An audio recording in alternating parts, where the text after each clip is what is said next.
My first question is, how did you start this documentary, and where did the idea come from? I was working with Jean-Nicolas, who is the filmmaker, who couldn't be here, but we worked together on that movie for 7 years. I'm actually a researcher in architecture, and I've been working on the field of slums and squatter settlements since 1987, when I made my master thesis. And then I began to travel and to visit a lot of these environments.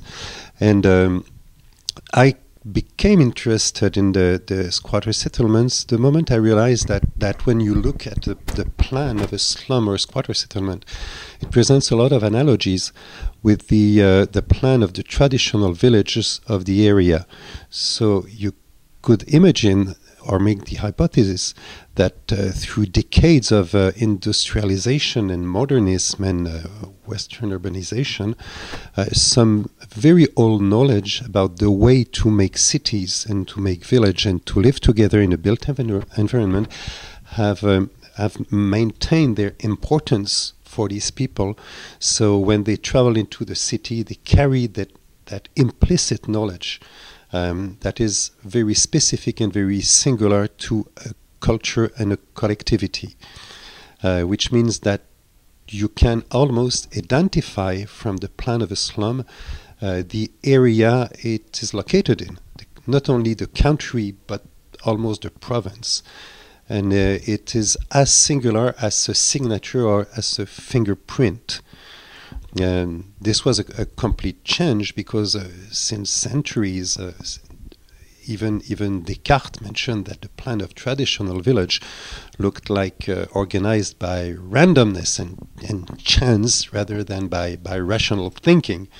But we know now that both in traditional villages and in slums, there is a very high level of organization, and this organization is extremely sophisticated and very specific to the communities that inhabit these places. Is it a theory that government shouldn't be putting money into housing and that, but they should be working with people in these communities to help with infrastructure in the communities that people have been building themselves?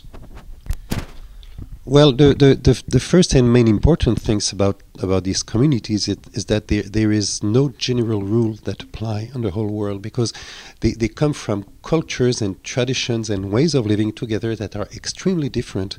So you will never deal with an American slum the way you would deal with an Indian slum, for instance. And for years, for decades again, slums have been eradicated. Which is a very significant word, because what you eradicate normally is an endemic disease. I mean, the slum was seen as an urban pathology, something that should be healed and replaced by something clean and hygienic. But when you try, for instance, to remove a slum in India or in Brazil, you came with bulldozers and bulldoze it.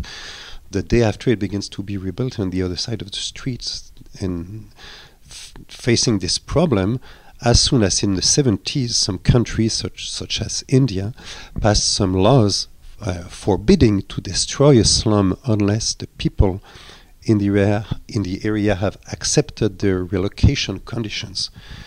And when you begin to pour money, if you do not work with the people that live within the slum, you're doomed to failure.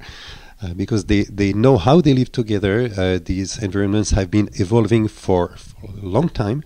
They are constituted collectivities, and there is a almost organic link between the social structure of the collectivity and the spatial structure of the village.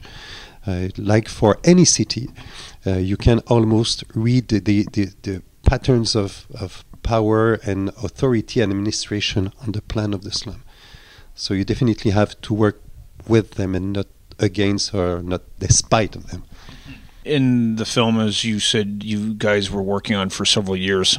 You visited lots of different places. What were some of the differences in the places? But however, what were some of the similarities in these places all over the world?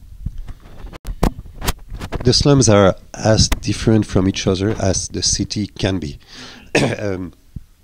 only on the spatial pattern you would see, for instance, that some slums have like public spaces and some other don't have.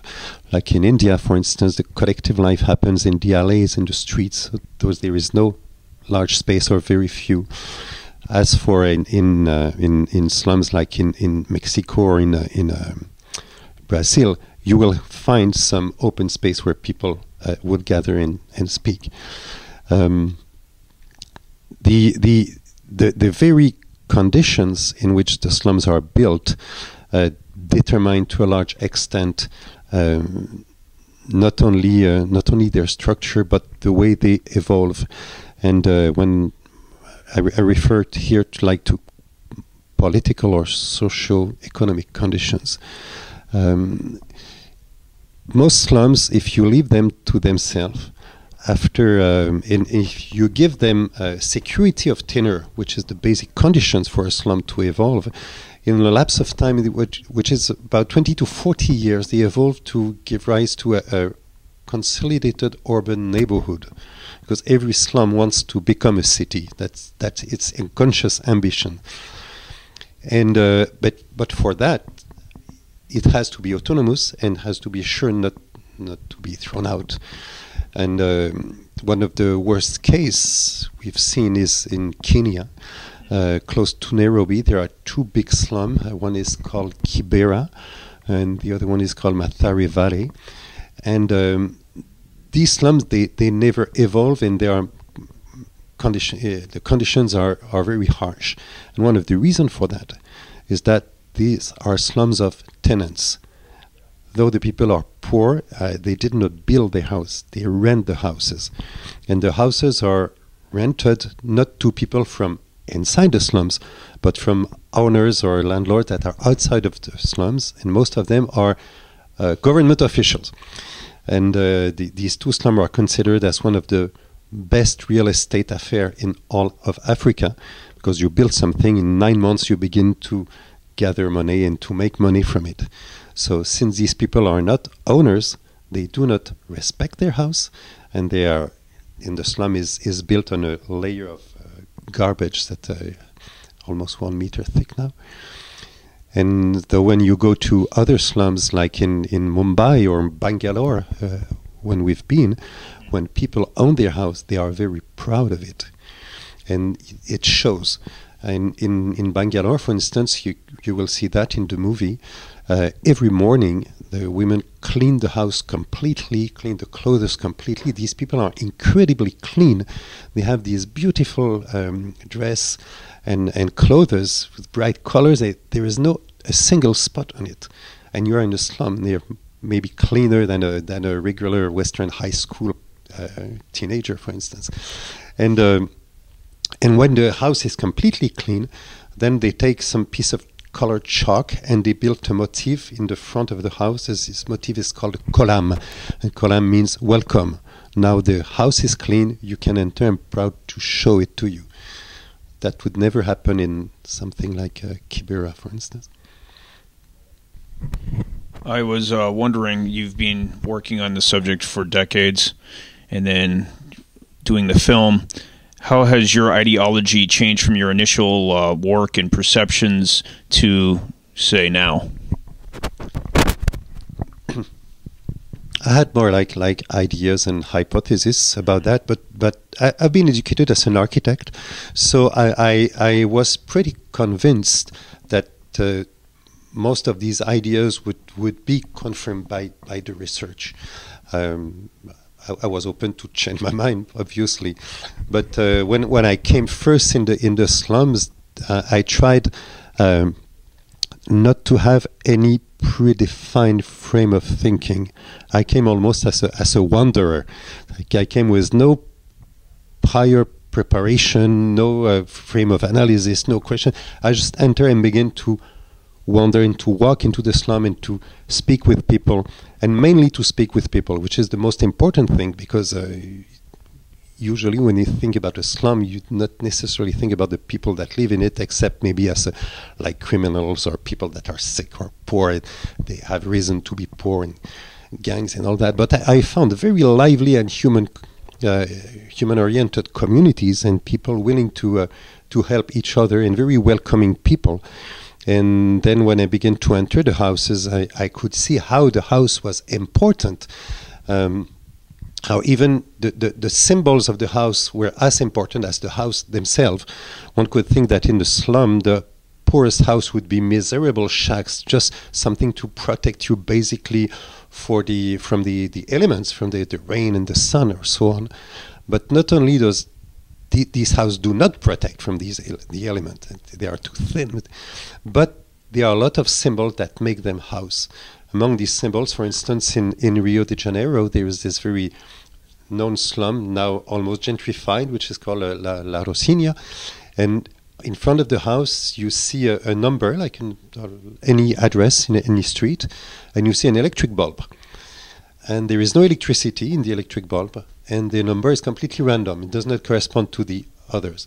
But these are the symbols of the house that wants to be an urban house. It's more important than the reality of the electricity in it. And in about every Indian slum house, you see small icons, small idols, small hotels, which means that every house is like the little temple that you make to yourself and to your family, and which can be said about every house in the world. How do you feel slums are going to evolve in, say, the next 50, 100 years? I never studied the slum on the economic point of view, though it's a background that you cannot escape. But the thing is, at its own scale, the slum represents the circumstances that wait the whole mankind in a few decades.